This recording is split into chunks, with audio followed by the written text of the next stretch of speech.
Assalamualaikum warahmatullahi wabarakatuh. Perkenalkan, nama saya Rena Aprilini SPD, peserta Latsar CPNS angkatan 23. Di sini saya akan memaparkan tentang Learning Journal Komitmen Mutu. Berikut cuplikan dari saya.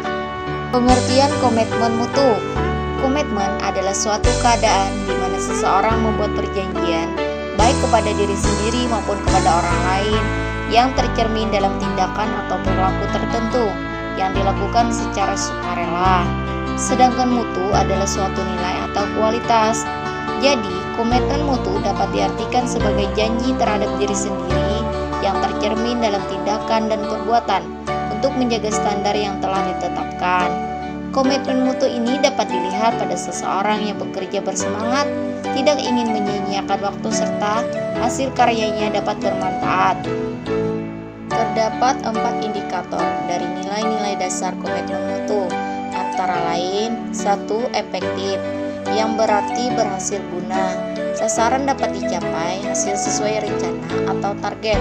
Efektivitas merujuk pada tingkat ketercapaian target yang telah direncanakan baik menyangkut jumlah maupun mutu hasil kerja. Kedua, efisien, berdaya guna dan dapat menjalankan tugas serta mencapai hasil tanpa menimbulkan pemborosan sehingga hemat waktu, biaya, tenaga, dan pikiran. Efisiensi merupakan tingkat ketepatan realisasi penggunaan sumber daya dan bagaimana pekerjaan dilaksanakan sehingga dapat diketahui ada tidaknya pemborosan sumber daya, penyalahgunaan alokasi, penyimpanan prosedur dan mekanisme yang keluar alur.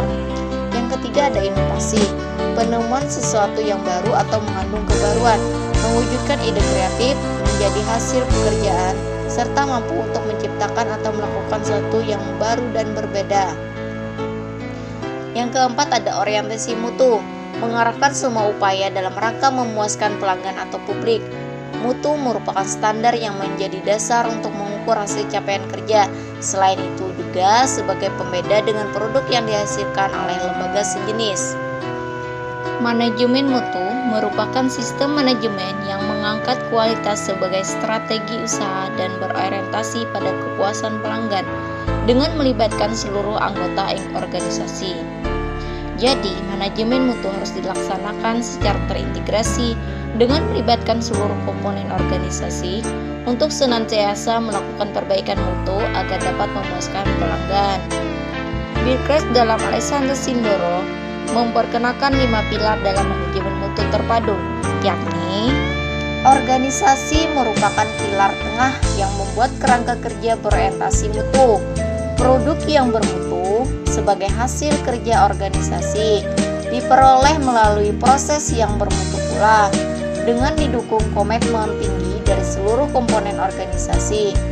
Organisasi tentu tidak akan dapat mencapai target kelembagaan secara efektif, efisien, dan inovatif tanpa ada pimpinan yang kuat dan kredibel. Dengan dilandasi kelima pilar yang kokoh, target mutu dapat diwujudkan, bahkan dapat terus ditingkatkan secara berkelanjutan. Ada 10 strategi yang mesti dijalankan organisasi agar pelaksanaan manajemen mutu terpadu dapat berjalan dengan baik, yaitu 1. Menyusun program kerja jangka panjang yang berbasis mutu. 2. Membangun mindset pegawai terhadap budaya mutu. 3. Mengembangkan budaya kerja yang berorientasi mutu, bukan sekedar melaksanakan tugas rutin dan sebagai formalitas menggugurkan kewajiban. 4. Meningkatkan mutu proses secara berkelanjutan agar dapat menampilkan kinerja yang lebih baik dan dari waktu ke waktu. 5. Membangun komitmen pegawai untuk jangka panjang. 6. Membangun kerjasama kolega antar pegawai yang dilandasi kepercayaan dan kejujuran. 7. Memfokuskan kegiatan pada kepuasan pelanggan baik internal maupun eksternal. 8. Beradaptasi dengan tuntutan perubahan. 9. Menampilkan kinerja tanpa cacat dan tanpa pemborosan sejak memulai setiap pekerjaan. 10. Menjalankan fungsi pengawasan secara efektif untuk mengawal keterlaksanaan program kerja. Implementasi mutu dalam pelayanan publik. 1. Memahami fungsi, tugas pokok dan peran yang diberikan institusi. 2. Memiliki kompetensi yang sesuai dengan bidang pekerjaannya. 3. Merencanakan target mutu layanan yang akan ditampilkan. 4. Memahami karakter pelanggan yang akan dilayani. 5. Menguasai teknik pelayanan prima. 6. Melayani dengan hati. 7. Menerima kritik dan saran untuk perbaikan ke depan. 8. Dalam menjalankan tugasnya, para pejabat dan aparatur wajib memperhatikan peraturan perundangan yang menjadi dasar hukum bagi setiap keputusan. Penerapan komitmen mutu yang saya lakukan sebagai seorang guru adalah: yang pertama, dari segi efektivitas, melakukan pelayanan terbaik dengan sepenuh hati dan saling bekerja sama dengan rekan kerja lainnya, dan mengerjakan tugas dari pimpinan secara cepat dan tepat. 2. Dari segi efisien, tidak melakukan pemborosan waktu kerja dengan tepat waktu dalam memulai pekerjaan dan penerapan efisien dalam penghematan energi. Ketiga, dari segi inovasi, penggunaan teknologi. Absen yang sebelumnya menggunakan sistem manual mengalami perubahan menggunakan mesin absensi, scan wajah atau fingerprint. Inovasi lainnya seperti dalam penulisan raport yang dulu tulis tangan, sekarang manual, ada aplikasi raport.